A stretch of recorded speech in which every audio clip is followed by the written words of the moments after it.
identify whether that drug is present. Now, you can also do assay. Assay is where you want to do quantitative assay.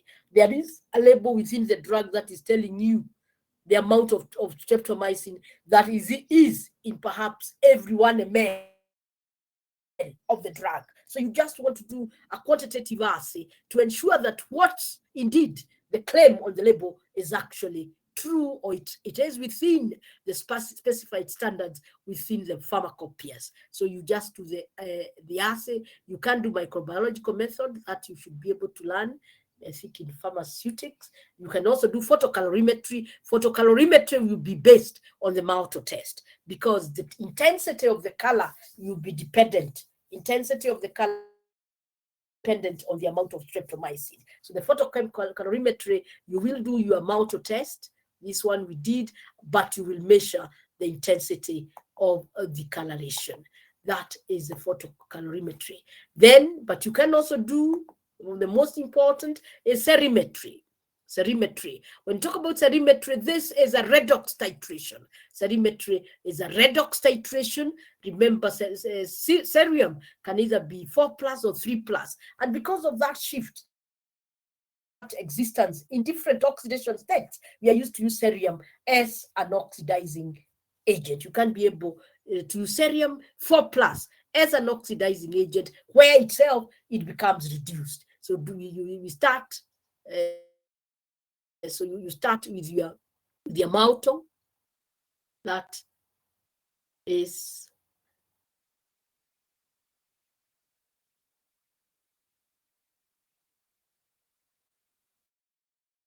your Malto here. Your Malto. You start with your Malto, and in the presence of cerium, oxidize to this compound. So in the presence of cerium, this is you are losing.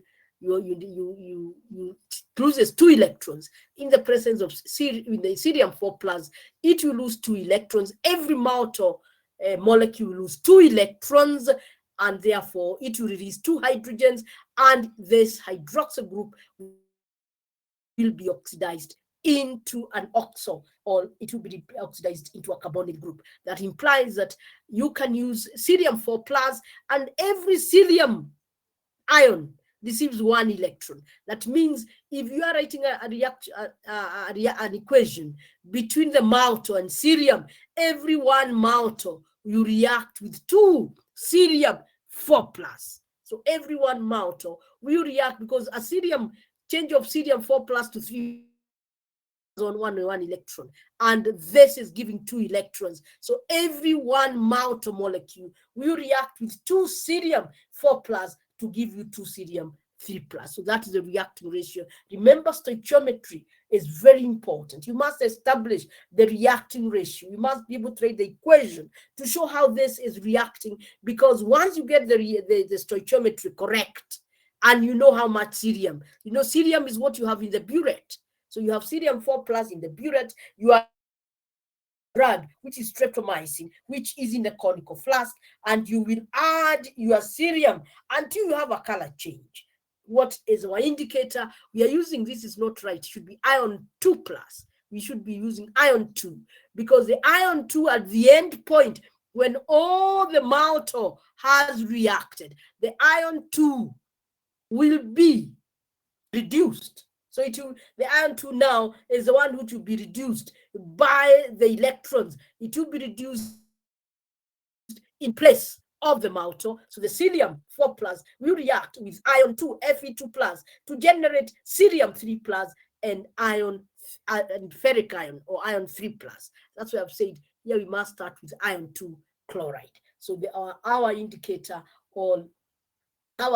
is ion 2 chloride, and the ion 2 chloride, as I have said, will react cerium 4+ plus Fe2+ gives us cerium 3+ plus Fe3+. So the ion is a to Fe3+, and of course Fe3+ has a different color from Fe2+.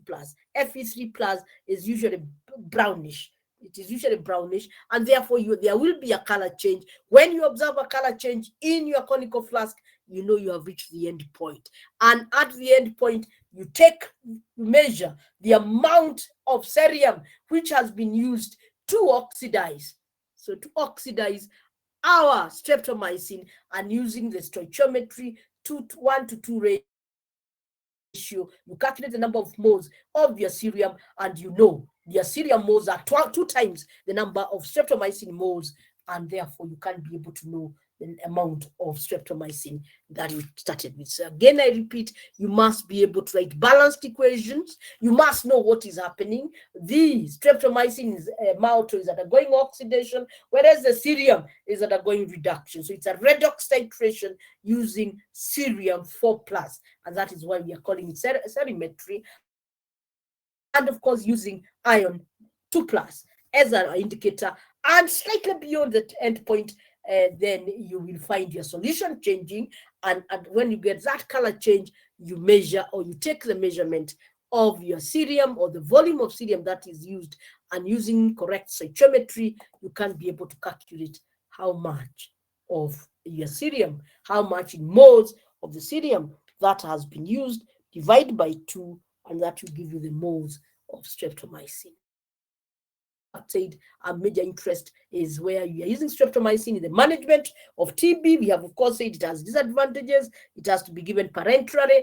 Number 2, of course, we have emergence of resistance even with combination therapy. It is produced in bottles which are sealed with rubber stoppers with crimped aluminum caps on 0.25, 0.5, and 1.0 of the active substance in terms of streptomycin base. It is injected IM once a day. And I did mention, yes, this is a drug that has high water solubility. But when it is given, it has what I did mention is known as postbiotic effect. Post-antibiotic effect. And the post-antibiotic effect is where a drug is concentrated within the tissues. And the concentration in the tissues is much plasma. And when you have a drug that undergoes post-antibiotic effect, it has very high concentration in the tissues, and therefore you can't be given it once daily, although this drug has very high water solubility, and you expect it to have a very high rate of excretion. That post-antibiotic effect, which concentrates it in the tissues, and the concentration in the tissues is much higher than the concentration in plasma, allows this drug to be given once daily, because the concentrations you have in the tissues can be released slowly, and they will sustain and maintain the concentration or the amount of streptomycin you require to have met, or to require to have reached the minimum inhibitory concentration. Side effects: it can cause kidney and ototoxicity. This is one major disadvantage of the aminoglycoside. They have an influence on the 8th cranial nerve, and therefore can cause ototoxicity, but I believe it is reversible on stoppage of the drugs. It can cause kidney and ototoxicity, and I do believe the ototoxicity is reversible on stoppage of the drug. So this was repeated. All this we have discussed. I think that there is one bit that I don't know. There is one slide I didn't see, but I will discuss it last time because I had that information about the arrangement. I thought that slide was there. I'll get that slide because of importance. As I mentioned, is the arrangement of the rings in streptomycin compared even to other drugs like kanamycin, where we can say in streptomycin the amino inositol is not at the center. It is actually at the beginning. It's laterally arranged. Whereas when you consider kanamycin, we do find that most of the other aminoglycosides, you find that the amino inositol is centrally arranged. I know I have that point somewhere. I'll look for it and I'll be able to come up with it next time. I've just remembered that, but I did mention that the arrangement of the rings is also critical. It can have an influence on the pharmacodynamics or on the binding of these drugs to the receptor and ultimately their pharmacological activity. And that has been shown.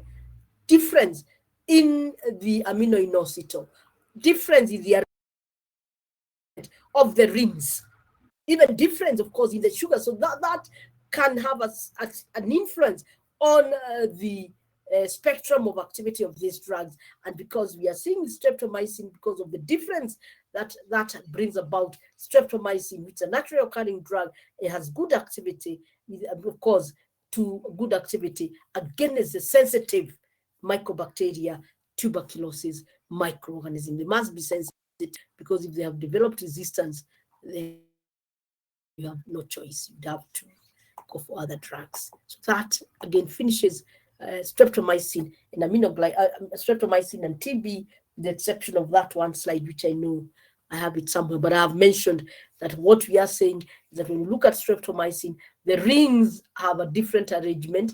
There is difference in the aminocyclito portion or the aminoinosito portion. There is quite a difference. Streptomycin having streptidine, majority of the other aminoglycosides having 2-deoxystreptamine, with difference in the spectrum of activity. The others do not have any good activity against mycobacteria tuberculosis. I hope that is clear. I think that is the last slide.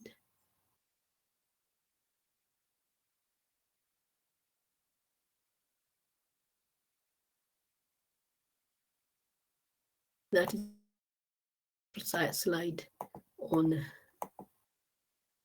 the aminoglycosides. Any questions? Are we good to go? Are we okay?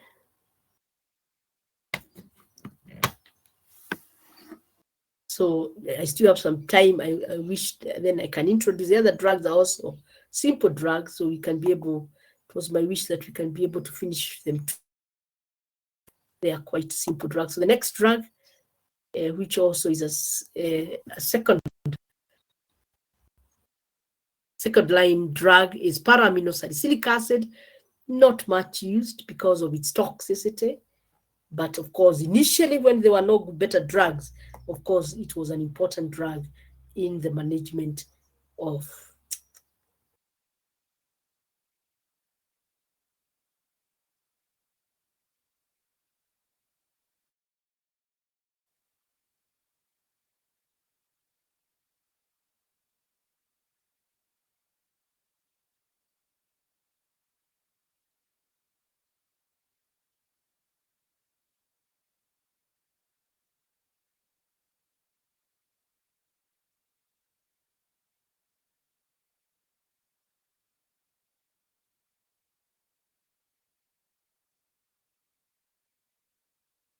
look at the next and the next.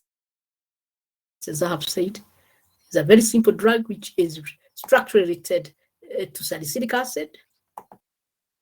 There is our structure. You can see this is para-aminosalicylic acid. That is definitely salicylic acid.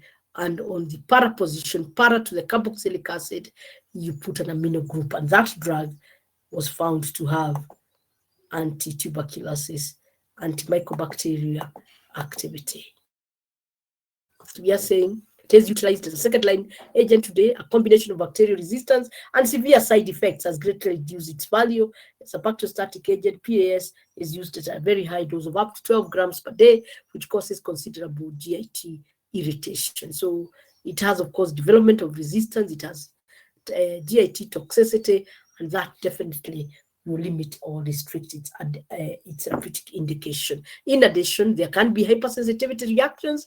Remember, it is a derivative. It is a derivative of salicylic acid. So there can be hypersensitivity reactions in 5 to 10% of the patients. The same of these reactions being some of these reactions being life-threatening. So that again is a major disadvantage. Mechanism of action of para-aminosalicylic acid: it acts as an antimetabolite, interfering in the incorporation of para-aminobenzoic acid into folic acid synthesis. When we look at the sulfonamides, you will find that once the microorganisms do not use readily available folic acid, unlike the host again, room for selective toxicity. Us as the host, we just take folic acid and we reduce it to give us a tetrahydrofolic acid. But the microorganisms synthesize their own folic acid, and they cannot use ready-made folic acid. And that's why I've said that's a very good room for selective toxicity. So para-amino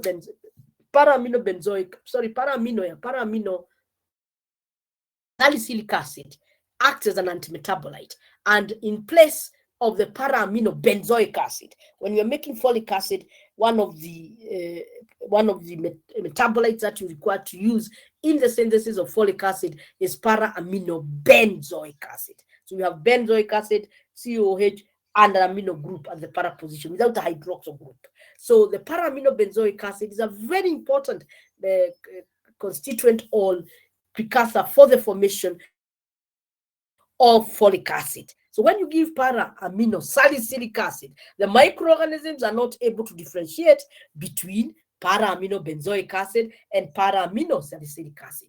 And in place of para-amino benzoic acid, they pick para-amino salicylic acid. And since para-amino salicylic acid cannot help us in the formation of folic acid, once the bacteria enzyme, once it is picked by the bacteria enzyme, it binds the enzyme, inhibits the enzyme, and therefore the enzyme is not able to synthesize folic acid. Folic acid is very important in the body for the synthesis of nucleic acids, and therefore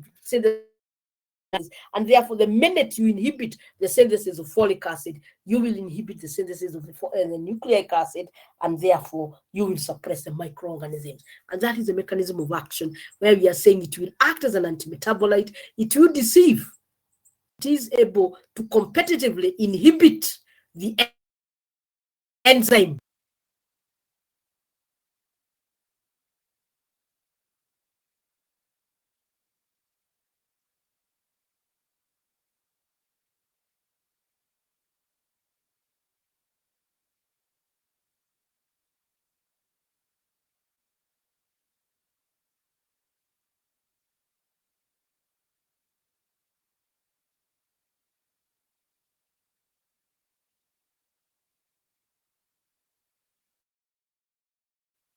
Which is required in the synthesis of the nucleic acid. I lost connection. Yeah, so connection is back. So we are therefore saying that is the mode of action. It is an antimetabolite interfering the incorporation of para-amino benzoic acid into folic acid. When co-administered with isoniazid, para-amino salicylic acid is found to reduce the acetylation of INH, itself being the substrate for acetylation, thus increasing the plasma levels of INH. So if you give it in patients with a high acetylation rate, then it can help. But if you give it with patients with low acetylation rate, then you will get toxicity of INH. This action may be especially valuable in patients who are rapid acetylators. So I've said it influences, it competes for the N-acetyl transferase enzyme with INH, and therefore when you have competitive inhibition, you slow the other metabolism. So you can slow metabolism of isoniazid, and therefore increase the levels of isoniazid. That can be only of benefit where you have rapid acetylators. If you have slow acetylators and then you again further slow the metabolism of INH, I can assure you, you will get the toxicity which you did mention hepatotoxicity, the neuritis, and so on. So it can be of benefit in rapid acetylators, but not in slow acetylators. Metabolism of para-amino salicylic acid is extensively metabolized by acetylation of the amino group and by conjugation with glucuronic and a glycine at the carboxyl group. So as N-acetylation using N-acetyl transferase and glucuronic conjugation, glycine conjugation at carboxyl group. It is used primarily in cases of resistance, retreatment, and intolerance of other drugs. Not that it is in itself, it is also not that it is very well tolerated, because we have said it can precipitate allergic reactions. It has its own, including gastric irritation, and therefore you can only use it when you do not have any other safer drug within the reach of that patient. Then the last one we look at in this class is the cycloserine. And if you look at cycloserine is this drug here, cyclo, that drug, cyclo. And indeed, it is a derivative of serine, I believe.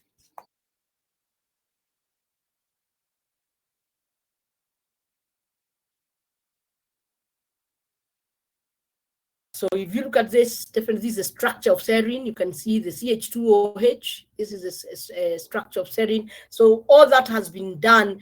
This amino group at position number 2 has been incorporated, and because the molecule undergoing cyclization to give us the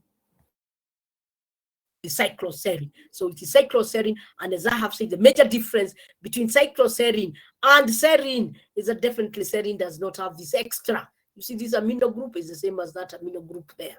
So if you were to start the carbon, we have to start with the double this. Let's see where we can start easily. We have this oxygen, is this there, then we go backwards. Oxygen is this oxygen, we go backwards, we find this CH2 there, we continue going backwards, and this amino group is in here, and then we continue on this carbonyl group as is there. All right, so indeed, so we can be able to account for that oxygen as that oxygen, that CH2 as H2, that group there as that group there, that carbonyl group as that carbonyl group. So this hydroxyl group is the one which has been replaced with an amino group, and then of course there is a formation of an amide bond.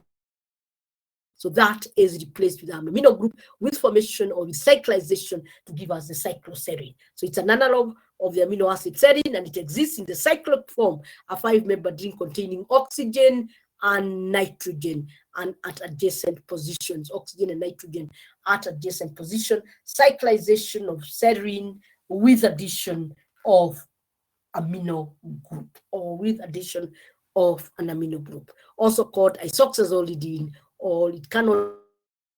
Azolidine would mean this nitrogen and that oxygen are separated with a carbon, so cross that, but we can call it an oxazolidine because it is completely saturated. So oxazolidine with the nitrogen and oxygen being adjacent to each other. It is obtained naturally as a D-isomer.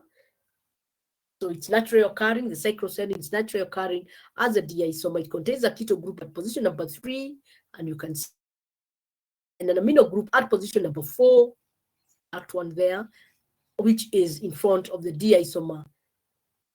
So we are only saying it has, those are obvious, it has a keto group there, it has an amino, that is the substituent. We're looking at the substituents on cycloserine. The substituent definitely a carbonyl group or oxo group at position number 3, and an amino group at that position.